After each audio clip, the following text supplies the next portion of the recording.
तो चलिए दोस्तों शुरू करते हैं जीव विज्ञान साइंस के मोस्ट इंपोर्टेंट क्वेश्चन के बारे में। हमारा पहला सवाल है, जीव तथा जंतु विज्ञान का जनक किसे कहा जाता है। पूछा गया है कि जीव तथा जंतु विज्ञान का जनक किसे कहा जाता है, तो अरस्तु को कहा जाता है। दोस्तों यहाँ पर राइट आंसर होगा अरस्तु को जीव तथा जंतु विज्ञान का जनक कहा जाता है। नेक्स्ट क्वेश्चन दोस्तों हमारे यहाँ पर, जीव विज्ञान यानी कि बायोलॉजी शब्द का प्रयोग सर्वप्रथम किसने किया था। पूछा गया है कि जीव विज्ञान बायोलॉजी शब्द का जो प्रयोग है सर्वप्रथम किसने किया था, तो याद रखना लेमार्क एवं ट्रेवीरेनस ने किया था। याद रखना कि जीव विज्ञान शब्द का जो सर्वप्रथम प्रयोग है वह किसने किया था, तो लेमार्क एवं ट्रेवीरेनस ने किया था। नेक्स्ट क्वेश्चन दोस्तों हमारे यहाँ पर, जैव विकास ऑर्गेनिक इवोल्यूशन का सर्वप्रथम किसने समझाया था। पूछा गया है कि जैव विकास को सर्वप्रथम किसने समझाया था। तो दोस्तों यहाँ पर राइट आंसर होगा जैव विकास को सर्वप्रथम किसने समझाया था, तो लेमार्क ने समझाया था। याद रखना जैव विकास को सर्वप्रथम किसने समझाया था, तो लेमार्क ने समझाया था। नेक्स्ट क्वेश्चन दोस्तों हमारे यहाँ पर, चिकित्सा शास्त्र का जनक कौन है। पूछा गया कि चिकित्सा शास्त्र का जनक निम्न में से कौन है। मेडिसिन का जनक कौन है दोस्तों, तो यहाँ पर राइट आंसर होगा हिप्पोक्रेटस को। याद रखना हिप्पोक्रेटस कौन है, तो चिकित्सा शास्त्र मेडिसिन के जनक है। मेडिसिन ऑफ फादर किसे कहा जाता है, हिप्पोक्रेटस को कहा जाता है। नेक्स्ट क्वेश्चन है दोस्तों हमारे यहाँ पर, वनस्पति विज्ञान का जनक किसे कहा जाता है। वनस्पति विज्ञान का जनक किसे कहा जाता है, तो थियोफ्रेस्टस को कहा जाता है। याद रखना वनस्पति विज्ञान बॉटनी का जनक किसे कहा जाता है, थियोफ्रेस्टस को कहा जाता है। नेक्स्ट क्वेश्चन है दोस्तों हमारे यहाँ पर, रसायन विज्ञान का जनक कौन है। पूछा गया है और मोस्ट इंपोर्टेंट क्वेश्चन है कि रसायन विज्ञान का जनक कौन है। दोस्तों यहाँ पर राइट आंसर होगा लेवोजियर। याद रखना लेवोजियर क्या है, रसायन विज्ञान का जनक है। केमिस्ट्री ऑफ फादर कौन है दोस्तों यहाँ पर, तो रसायन विज्ञान के जनक कौन है, लेवोजियर है। यहाँ पर right answer option number C. Next question है, मनुष्य का विकास इतिहास एवं परंपराओं का अध्ययन क्या कहलाता है।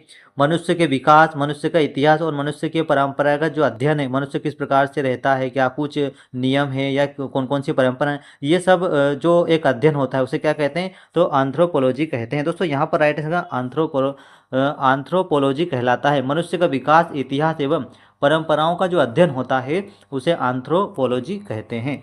नेक्स्ट क्वेश्चन दोस्तों हम यहाँ पर, गैसों के विसरण के नियम का प्रतिपादन किसने किया था। गैसों के विसरण के नियम का जो प्रतिपादन है वह किसने किया था, तो ग्राहम ने किया था। दोस्तों यहाँ पर राइट आंसर होगा गैसों के विसरण के जो नियम है वह किसने दिया था, तो ग्राहम ने दिया था। नेक्स्ट क्वेश्चन है दोस्तों हमारे यहाँ पर, ग्रहों की गति के नियम किसने बताए हैं। ग्रहों की गति के जो नियम है वह किसने बताए थे, तो याद रखना दोस्तों ग्रहों की गति के जो नियम है वह केपलर ने बताया था। याद रखना केपलर ने ही ग्रहों की गति के जो नियम दिए हैं वो केपलर ने दिए हैं। नेक्स्ट क्वेश्चन दोस्तों हमारे यहाँ पर, समीकरण E equal to M C square किसने दिया है। समीकरण E equal to M C square किसने दिया है, तो आइंस्टीन ने, अल्बर्ट आइंस्टीन ने दिया है। याद रखना E equal to M C square जो है वह किसने दिया है, अल्बर्ट आइंस्टीन ने दिया है।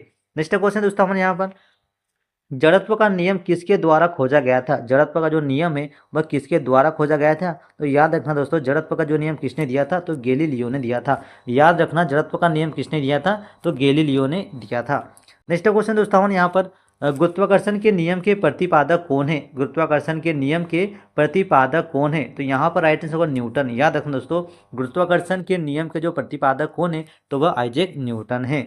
नेक्स्ट क्वेश्चन दोस्तों हमारे यहाँ पर, प्राकृतिक वर्ण का सिद्धांत किसने दिया है। नेचुरल सिलेक्शन, प्राकृतिक वर्ण का सिद्धांत किसने दिया है, तो याद रखना दोस्तों प्राकृतिक वर्ण का जो सिद्धांत है चार्ल्स डार्विन ने दिया है। याद रखना प्राकृतिक वर्ण का जो सिद्धांत है वो किसने दिया, तो चार्ल्स डार्विन ने दिया है।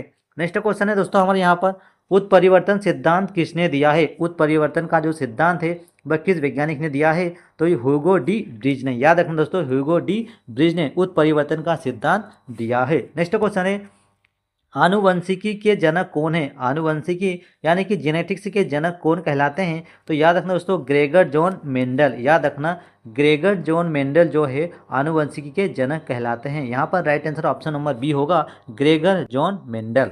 नेक्स्ट क्वेश्चन है, मेंडल ने अपने प्रयोग किस पौधे पर किए। मेंडल ने सर्वप्रथम प्रयोग जो अपने आविष्कार के जो प्रयोग है वह किस पौधे पर किए हैं, तो मटर के पौधे पर किया है। याद रखना मेंडल ने अपना प्रयोग किस पौधे पर किया है सर्वप्रथम, तो मटर के पौधे पर किया है। नेक्स्ट क्वेश्चन है दोस्तों हमारे यहाँ पर, जेनेटिक शब्द का प्रयोग सर्वप्रथम किसने किया है। जेनेटिक शब्द का जो सर्वप्रथम प्रयोग किसने किया है, तो डब्ल्यू वाटसन ने किया है। याद रखना जेनेटिक्स शब्द का जो प्रयोग दोस्तों सर्वप्रथम किसने किया है, तो डब्ल्यू वाटसन ने किया है। नेक्स्ट क्वेश्चन है, आनुवंशिक उत्परिवर्तन कहाँ होता है। आनुवंशिक उत्परिवर्तन कहाँ पर होता है? तो याद रखना दोस्तों, आनुवंशिक उत्परिवर्तन क्रोमोसोम में होता है। याद रखना, आनुवंशिक उत्परिवर्तन कहाँ पर होता है? तो यह क्रोमोसोम में होता है। नेक्स्ट क्वेश्चन है, जीन शब्द का प्रयोग सबसे पहले किसने किया था? जीन शब्द का जो प्रयोग है वह सबसे पहले किसने किया था? तो जोहानसन ने किया था। याद रखना, जीन शब्द का जो प्रयोग है सर्वप्रथम किसने किया था? तो जोहानसन ने किया था। नेक्स्ट क्वेश्चन है, जीन कहाँ स्थित होते हैं? पूछा गया है कि जीन कहाँ पर स्थित होते हैं दोस्तों। तो यहाँ पर राइट आंसर होगा, जीन जो है वह गुणसूत्रों में विद्यमान होते हैं या फिर गुणसूत्रों में स्थित होते हैं। जीन कहाँ स्थित होते हैं? तो गुणसूत्रों में स्थित होते हैं। नेक्स्ट क्वेश्चन है हमारे यहाँ पर, एक जीन एक एंजाइम सिद्धांत किसने दिया था? मोस्ट इंपोर्टेंट क्वेश्चन है, पूछा गया है कि एक जीन एक एंजाइम का सिद्धांत किसने दिया था? तो याद रखना, बीडल एवं टेटम ने दिया था। बीडल एवं टेटम ने कौन सा सिद्धांत दिया था? एक जीन एक एंजाइम किसने दिया था? बीडल एवं टेटम ने दिया था। नेक्स्ट क्वेश्चन दोस्तों हमारे यहाँ पर, रक्त का लाल रंग किसके कारण होता है? रक्त का जो लाल रंग है वह किस कारण से होता है? तो यहाँ पर राइट आंसर होगा हीमोग्लोबिन के कारण। याद रखना, हीमोग्लोबिन के कारण ही जो रक्त होता है वह लाल कलर का दिखाई देता है। क्या राइट आंसर यहाँ पर क्या होगा? Option number B, haemoglobin.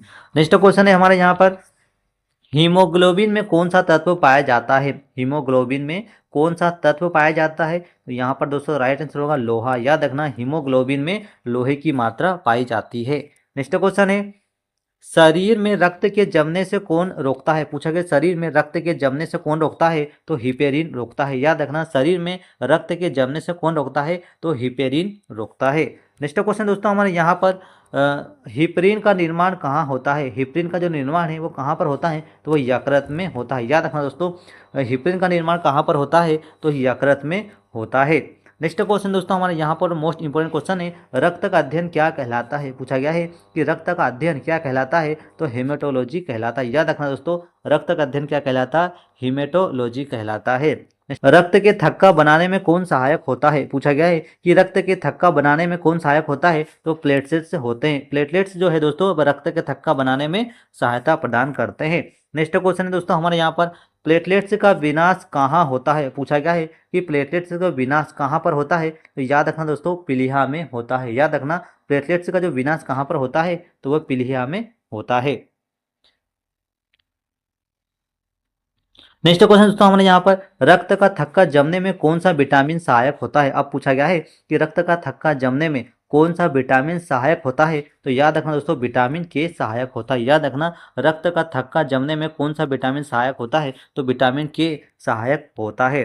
Next question दोस्तों हमारे यहाँ पर, रक्त का तरल भाग क्या कहलाता है? पूछा गया है कि रक्त का जो तरल भाग होता है वह क्या कहलाता है? तो वह प्लाज्मा कहलाता है। दोस्तों यहाँ पर राइट आंसर होगा प्लाज्मा। याद रखना, रक्त का तरल भाग क्या कहलाता है? तो वह प्लाज्मा कहलाता है।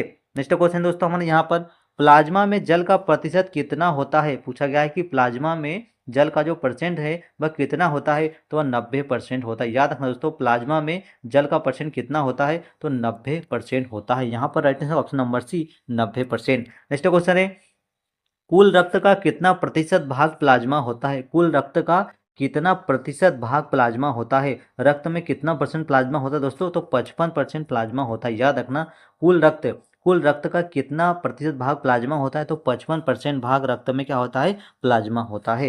नेक्स्ट क्वेश्चन है दोस्तों हमारे यहाँ पर, ब्लड बैंक किसे कहा जाता है? पूछा गया है कि ब्लड बैंक किसे कहा जाता है? तो याद रखना दोस्तों, ब्लड बैंक किसे कहा जाता है? पीलिया को ब्लड बैंक कहा जाता है। याद रखना, ब्लड बैंक किसे कहते हैं? तो पीलिया को ब्लड बैंक के नाम से जाना जाता है। नेक्स्ट क्वेश्चन दोस्तों हमारे यहाँ पर, आरबीसी का